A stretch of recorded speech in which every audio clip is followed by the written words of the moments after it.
Saint Catherine. Movie की शुरुआत में हम एक अंधेरी टनल देखते हैं जो कि जमीन के नीचे है। वहाँ पर टेड नामी फादर आता है। यूँ लगता है जैसे वो कोई रिचुअल परफॉर्म कर रहा है। रिचुअल के दौरान ही उसे लगता है कि जैसे कोई घुर्रा रहा है। ये घुर्राने की आवाज किसी डीमन की थी, जिसे देखकर फादर चौंक जाते हैं। इसी के साथ सीन बदलता है एक चर्च इंस्टीट्यूट की तरफ, जहाँ पर एक सिस्टर किसी लड़की पर रिचुअल कर रही है। उस लड़की की आंखों को कवर करके, यानी उसकी आंखों पर पट्टी पहनाकर उसे किसी कमरे में ले जाया जाता है। वो लड़की वहाँ मौजूद एक शीशे को उठाती है, जिसके बाद उसे कुछ हेलुसिनेशंस आते हैं। ये मंजर इस मूवी की पहली कहानी से जुड़ा है। उस लड़की के विजन में हम दो औरतों को देखते हैं, एक बूढ़ी और एक जवान। वो दोनों साथ अंधेरे कमरे में टीवी पर कोई मूवी देख रहे होते हैं। दिखाया कुछ यूँ जाता है कि वो बूढ़ी औरत इस जवान लड़की की माँ को बहुत अच्छे से जानती है, वो औरत जो कि अब इस दुनिया में नहीं है। ये दोनों लेडीज एक साथ बैठी होती हैं। तभी उस जवान लड़की को लगता है कि जैसे उसे कोई देख रहा है। वो काफी घबरा जाती है।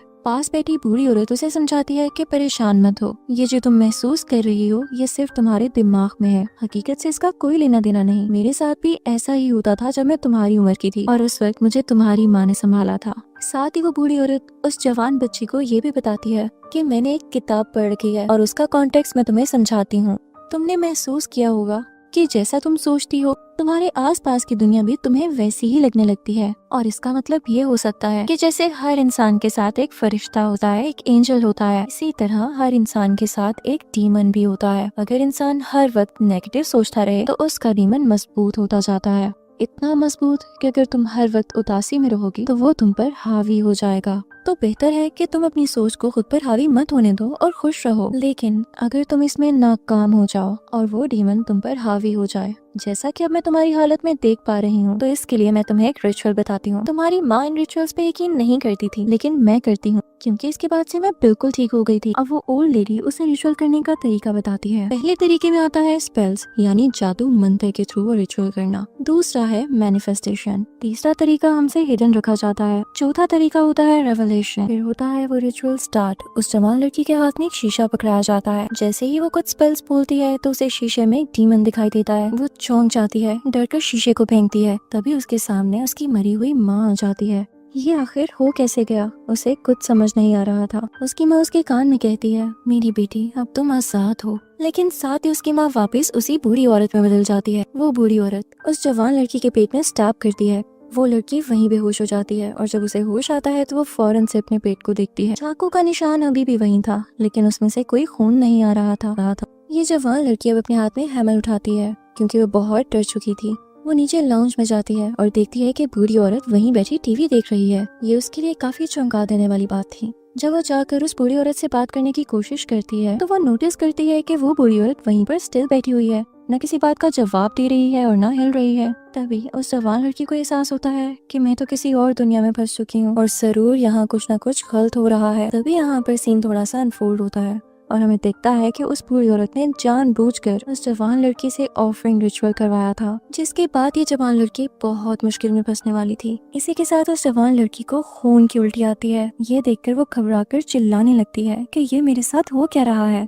ये जवान लड़की उस बूढ़ी औरत के हाथों धोखा खा चुकी थी। वापसी का भी कोई रास्ता नहीं था, क्योंकि अब ये डीमंस के हवाले थी। इस जवान लड़की का नाम हमें सारा बताया गया है। नेक्स्ट सीन में हम चर्च इंस्टीट्यूट को देखते हैं। वहाँ हमें दिखाया जाता है कि एक सिस्टर से डिटेक्टिव बात कर रहे हैं किसी ऑर्फन लड़की के बारे में, जिसे फादर ने किडनैप कर रखा था और इस लड़की पर वो बहुत अजीब अजीब तरह के रिचुअल्स भी करता था। डिटेक्टिव सिस्टर से कहता है कि अब हमें इस लड़की की हिफाजत करनी है, क्योंकि जो इस पर हुआ ये डिजर्व नहीं करती थी। ये कहकर डिटेक्टिव तो चला जाता है। इसके बाद सिस्टर उस ऑर्फन लड़की को उसके कमरे तक लेकर आती है। अब से वो ऑर्फन लड़की यहीं पर रहने वाली थी। कुछ ही देर गुजरने के बाद हमें दिखाया जाता है कि उस अजीब लड़की को फ्लैशबैक्स आ रहे हैं उसी अंडरग्राउंड टनल के, जहाँ से उसे डिटेक्टिव ने छुड़वाया था। वो देखती है कि उसके साथ कोई डीमन भी था और अब ऐसा लग रहा था कि वही डीमन उसके अंदर आ चुका है।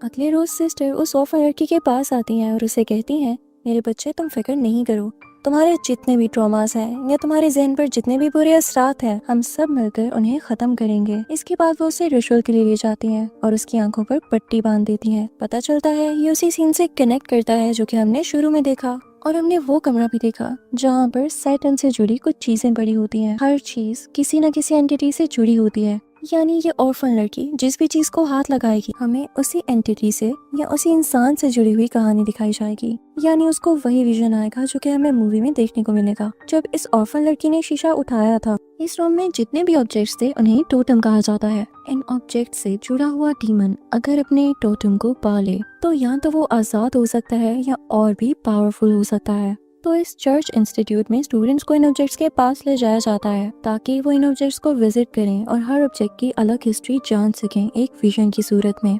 अब आते हैं मूवी के सीन की तरफ, जहां हम उस ऑर्फन लड़की को उसे रूम में एक गॉड टोटम उठाते हुए देखते हैं। उससे ऐसा इसलिए करवाया जा रहा था ताकि उसके अंदर मौजूद एंटिटी या डीमन को निकाला जा सके, और ये भी वजह थी कि हर टोटम की हिस्ट्री को उसके थ्रू जाना जा सके। जैसे ही वो नए ऑब्जेक्ट को हाथ लगाती है, उसके सामने एक विजन आता है। इस सीन में हम देखते हैं एक प्रेग्नेंट लेडी को। वो बहुत बुरी हालत में है, उसका खून भी बह रहा है, लेकिन अफसोस की बात यह कि वो पेट से बंधी हुई है और उसे बांधने वाला कोई और नहीं, उसका हस्बैंड ही है।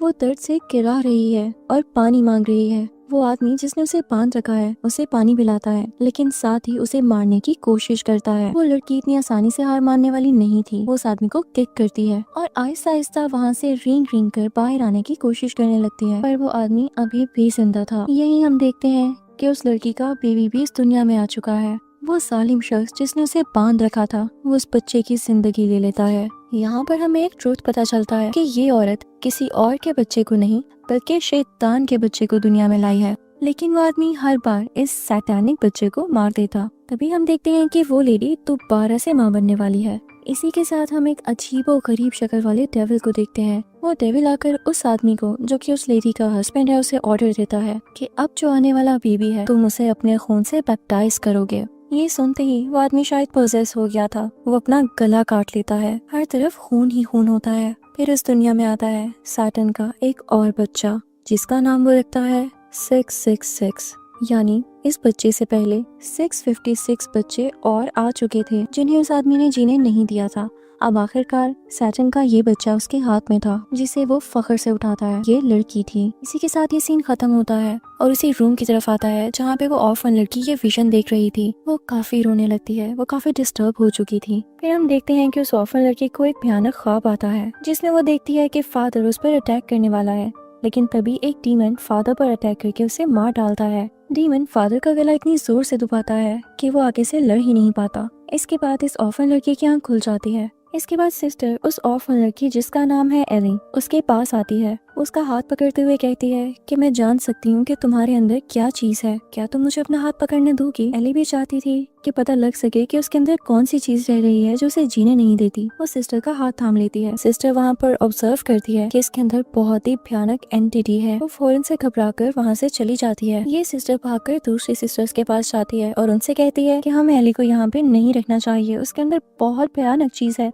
जो हमारे लिए खतरनाक हो सकती है। लेकिन बाकी सिस्टर्स उसे कहती हैं कि नहीं, हमारा फर्ज तो ये है कि अगर हमारे इंस्टीट्यूट में कोई थका हारा आया है या कोई ऐसा इंसान जिसे हमारी जरूरत है तो हम उसे पीछे नहीं हटेंगे, हम एली की भरपूर मदद करेंगे। उसके बाद हम देखते हैं कि एली को दोबारा से उसी रूम में भेजा जाता है कि शायद इसके अंदर मौजूद एंटिटी को सप्रेस किया जा सके। इस बार एली एक चाबी को चुनती है और इस चाबी से जो कहानी जुड़ी है वो मैं आपको सुनाती हूँ। नेक्स्ट सीन में हमें एक मुस्लिम घराना दिखाया जाता है जहाँ पर हम देखते हैं कि एक हस्बैंड और वाइफ रह रहे हैं। हस्बैंड अपनी बीवी की वजह से बहुत परेशान है क्योंकि उसे लगता है कि उसके अंदर कोई एंटिटी रह रही है और उसी को दूर करने के लिए वो एक मौलवी बुलाता है।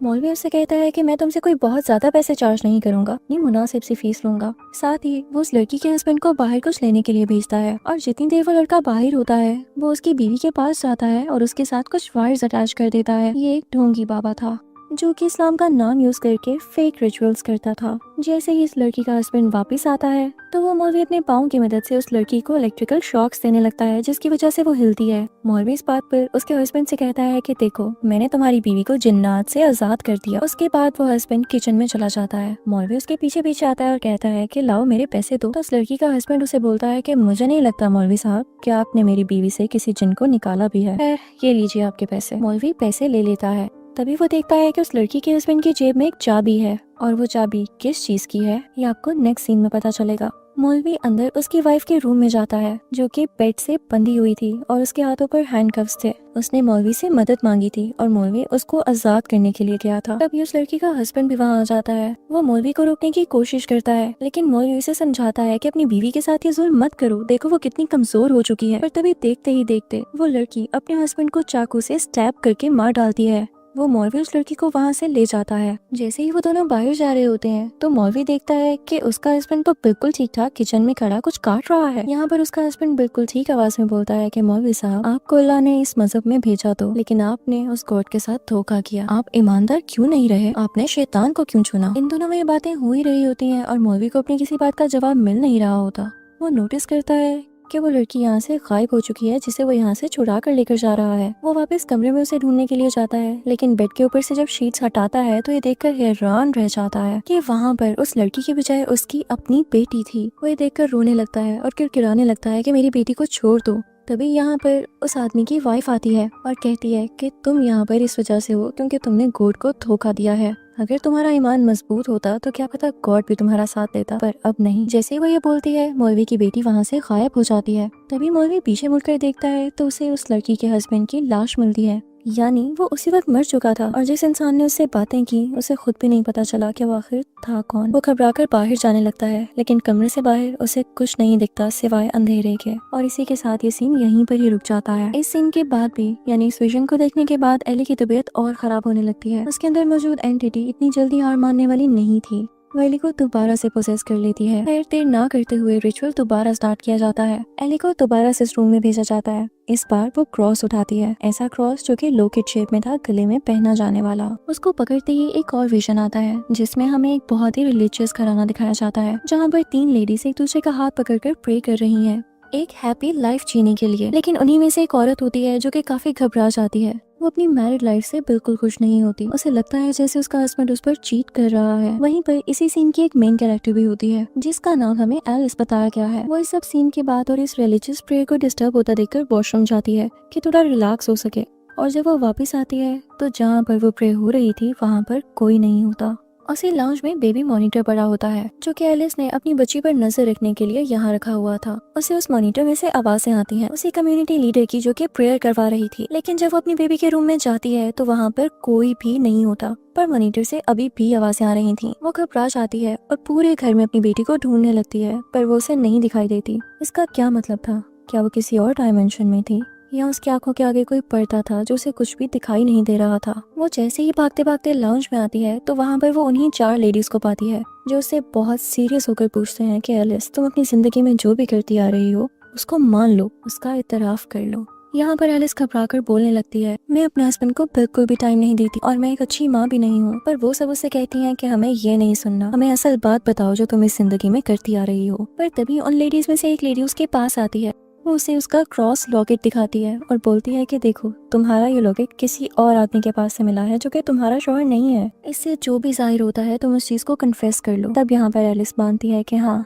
मैं अपने शौहर पर चीट कर रही हूँ। ये बात सुनकर कम्युनिटी लीडर जो कि प्रेयर को लीड कर रही थी उसे एक किताब देती है। एलिस जैसे ही वो किताब पढ़ने लगती है वो उसके हाथों से गिर जाती है। ये किताब इनफैक्ट माफी के लिए थी, अपने गुनाहों से तौबा के लिए। जब कम्युनिटी लीडर ये देखती है कि इससे तो किताब पढ़ी ही नहीं गई तो वो अपने साथ बाकी लेडीज को लेती है और एलिस को मारने लगती है।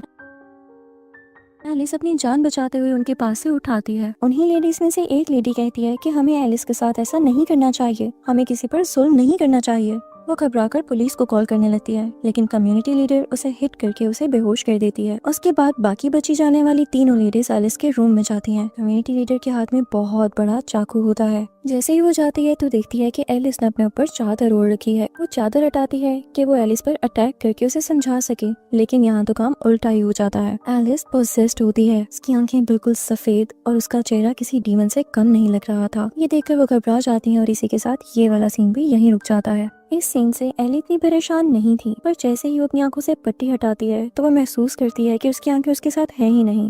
वो काफी पैनिक कर जाती है, लेकिन बाद में पता चलता है कि ये डीमन उसे सिर्फ डरा रहा था कि तुम मुझे कभी हरा नहीं पाओगी। असल में एली की आंखें उसी के पास होती हैं, कहीं नहीं जाती। उसके बाद हम उसी मेन कैरेक्टर सिस्टर को देखते हैं जो कि ये पता लगाने में जुड़ी हुई थी कि एली के अंदर कौन सी एंटिटी है। वो एक किताब पढ़ती है और उसे कुछ अंदाजा भी होने लगता है। यहाँ पर दिखाया जाता है कि जो एंटिटी या डीमन एली के अंदर है वो हेल यानी जहन्नुम का गेट कीपर है। पता चलता है कि वो डीमन किसी क्रॉस की वजह से इस दुनिया के साथ बंधा हुआ है और वो भी आजाद होना चाहता है, लेकिन वो अभी अपनी फुल पावर में नहीं है और पावरफुल होने के लिए और अपनी मर्जी चलाने के लिए उसे इस क्रॉस को तोड़ना है। और वो क्रॉस उसी रूम में मौजूद है जहाँ पर एली बार बार जाती है और बार बार रिचुअल फेल होने का भी यही पर्पस था कि एली के अंदर मौजूद जो डीमन था वो चाहता था कि एली बार बार उस रूम में जाए और उस क्रॉस का पता लगा सके। ये सब कुछ जानने के बाद वो सिस्टर पैनिक कर जाती है, लेकिन बाकी सिस्टर्स उसे समझाती हैं कि अब हम बहुत आगे आ चुके हैं, अब पीछे मत मुड़ना। इसी के साथ वो एली को दोबारा उस रूम में भेजती हैं। अब की बार एली उस रूम में से एक पट्टी को उठाती है जिस पर बहुत सा खून लगा था और अब एक और विजन स्टार्ट हो जाता है एक नई कहानी के साथ। अब हम यहाँ पर एक फैमिली को देखते हैं जिसमें 4 लोग हैं, एक मियाँ बीवी और उनका एक बेटा और एक बेटी। उनकी बेटी पोजेस्ड होती है जिसको इन्होंने कमरे में बांध रखा होता है। ये लोग एक प्रीस्ट को बुलाते हैं ताकि अपनी बेटी को दिखा सकें। हस्बैंड को तो प्रीस्ट पर जरा यकीन नहीं होता, लेकिन उसकी वाइफ उसे समझाती है और प्रीस्ट को वो निशान दिखाने लगती है जो कि उसकी बेटी के अटैक की वजह से उसके बेटे पर पड़े। वो लेडी प्रीस्ट से कहती है कि प्लीज एक बार मेरी बेटी को देख लीजिए। प्रीस्ट उस बच्ची के रूम में जाता है तो देखता है कि किसी कपड़े से उस बच्ची के हाथों को बांधा गया है। वो वहाँ पर जाकर मोबाइल से कुछ स्पेल्स सर्च करता है और उस पर एक्सॉर्सिज्म रिचुअल परफॉर्म करने लगता है। ये बात काफी अजीब थी क्योंकि अगर वो सच वाला प्रीस्ट था तो उसे मोबाइल से सर्च करने की क्या जरूरत थी। खैर उसके बाद वो उस लेडी से कहता है कि आपकी बेटी में कोई मसला नहीं है, ये बिल्कुल ठीक है, ये बिल्कुल पोसेस नहीं है। वो साथ ही उसके हाथों से पट्टी खोलता है और उसे गले से लगा लेता है, पर वो बच्ची प्रीस्ट के कान में बोलती है मुझे माफ कर देना। इसी के साथ वो सारी की सारी फैमिली डीमंस में बदल जाती है। वो प्रीस्ट को खड़े खड़े ही मार डालते हैं। उसके बाद वो लेडी नॉर्मल हो जाती है, यानी उस पोजेस्ड बच्ची की माँ। वो उस पट्टी को उठाती है जिस पर उसकी बेटी के हाथों का खून था और बाहर कूड़े में फेंक देती है जहाँ पर और भी पट्टियां मौजूद थीं। इससे पता चलता है कि कोई पहला प्रीस्ट नहीं आया था उनके घर, और भी बहुत से प्रीस्ट आए थे, लेकिन इसी की तरह के फेक प्रीस्ट जिन्हें कोई एक्सोर्सिज्म नहीं करना आता था, और शायद यही इस फेक प्रीस्ट की सजा थी।